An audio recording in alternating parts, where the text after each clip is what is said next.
Hello, I'm Megha. Netflix is a streaming service.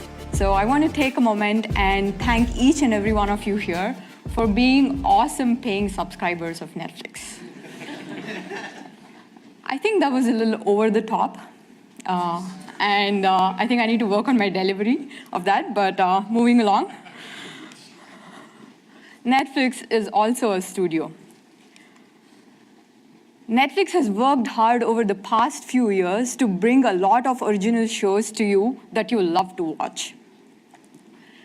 Have you ever wondered what goes on behind those scenes of those originals? There's a lot of cuts. There are thousands of cuts, or thousands of shots, hundreds of cuts that get made from these shots during the post-production process. And then there are a dozen of marketing and promotional assets that get created with each and every Netflix original. So just throwing you into the deep pool here, how does 25 minutes of the kissing booth look like? So this is in the Avid composer, and whatever you're seeing at the bottom of the screen is what we're going to focus on moving along.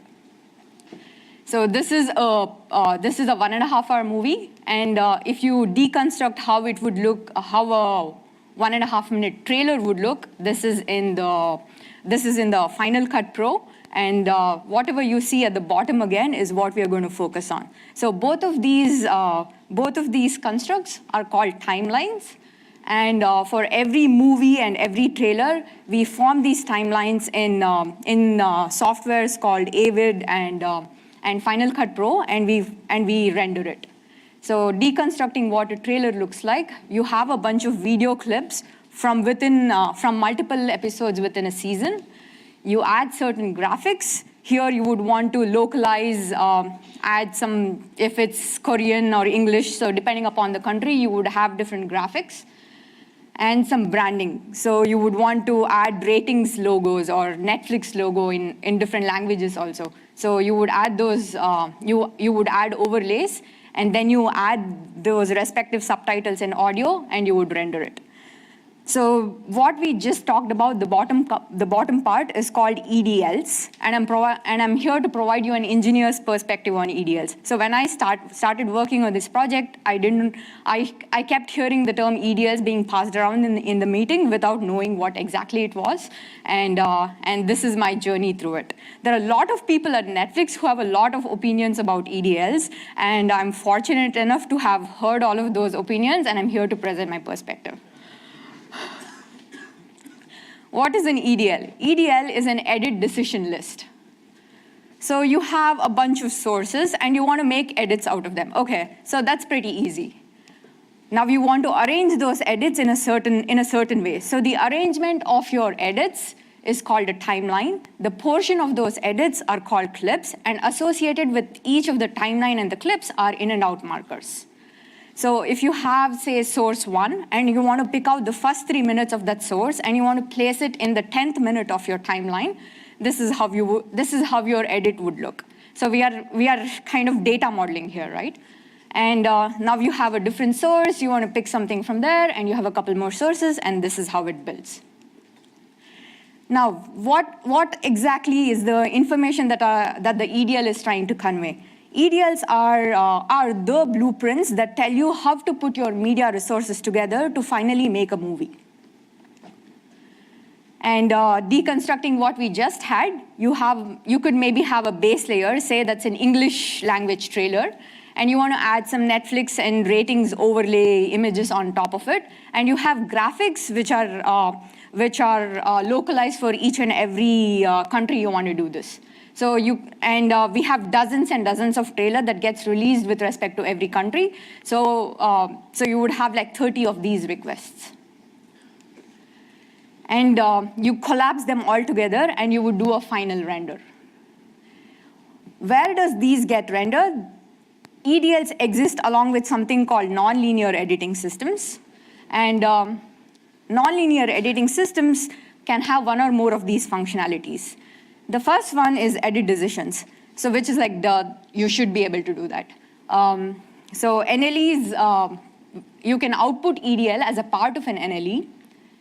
You could also possibly play back EDLs as a part of an NLE, and this is, so you'll be able to visualize what you're trying to render.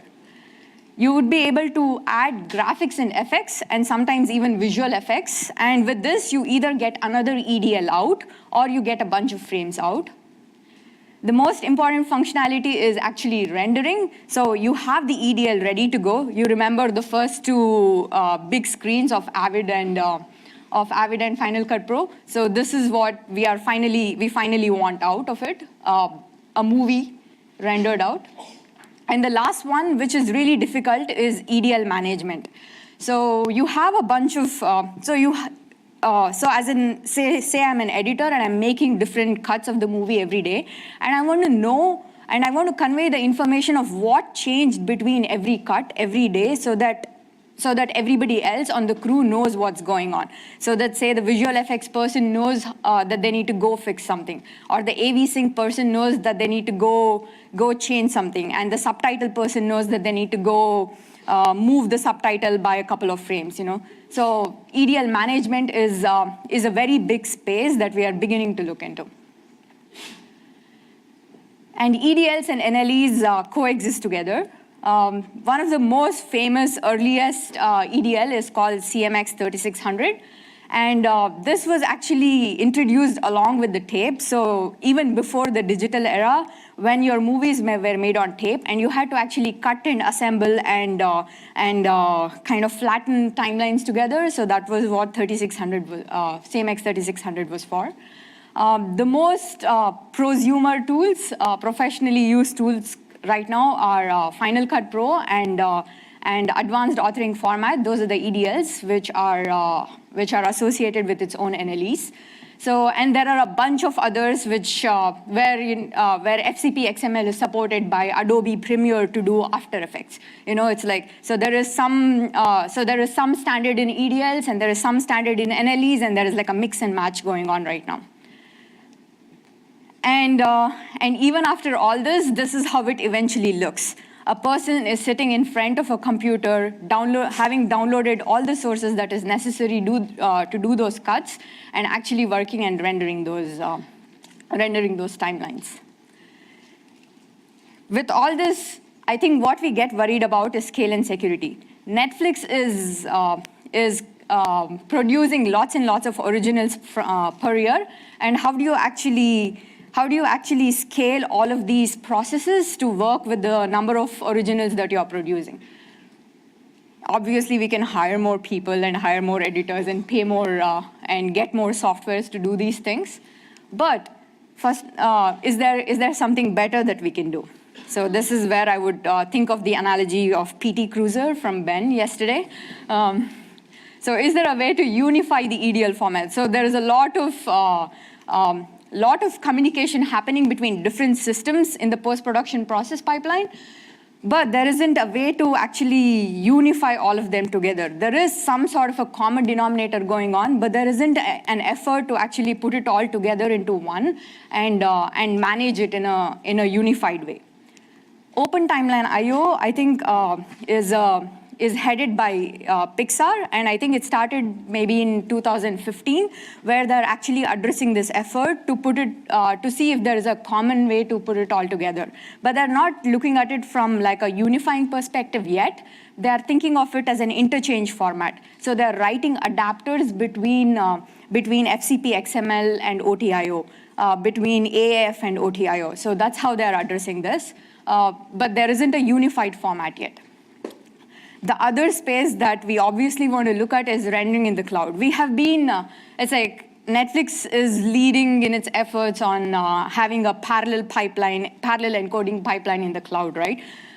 Is there any learnings from there that we can take and apply to the rendering perspective on the studio side? So that's the other question that we are asking.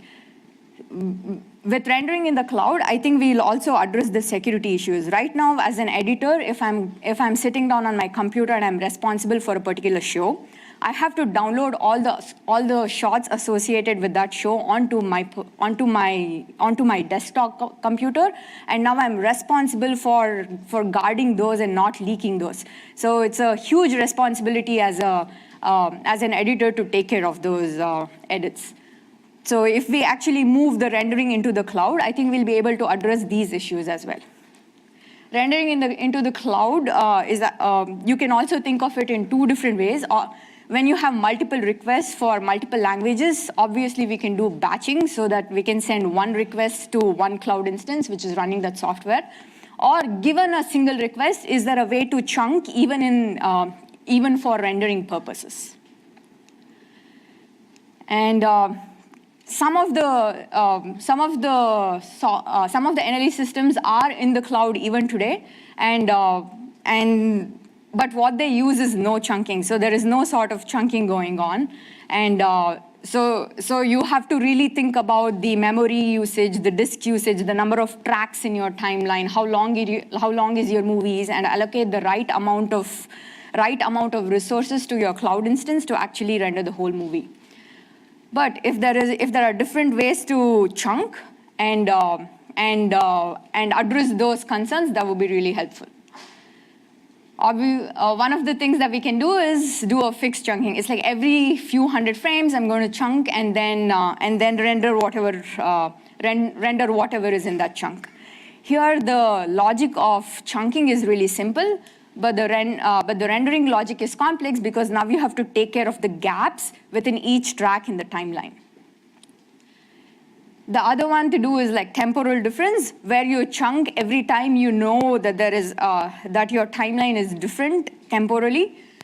But here, your rendering logic is simple because you don't have to take care of the gaps, but your chunking logic is now more complicated. But it is at least upstream, and this chunking logic can actually be used by the database management that we talked about. It's like it's like now that you know that these are different, you can write interpretations on top of it. It's like, what does this mean for my subtitle tool? What does this mean for my AV sync tool? So you can start addressing those concerns there. A shout out to Matt and Andy who are in the audience here. And also shout out to Matt for giving me the really bad puns to say in the beginning of the talk. And Alex and Brandon also helped me with this. And if this talk was too long and you guys didn't listen, these are the takeaways that I want you to go with. What is an EDL? What is an NLE? Edit decision list, nonlinear editing systems. There's a proliferation of EDL formats, and we should unify, as an industry, we should move forward. We should think about how to unify those formats and rendering in the cloud.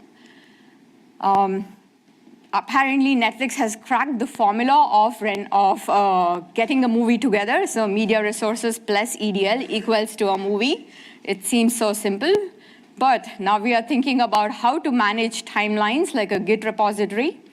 And is it really easy to produce movies like it is easy to produce an app? Thank you.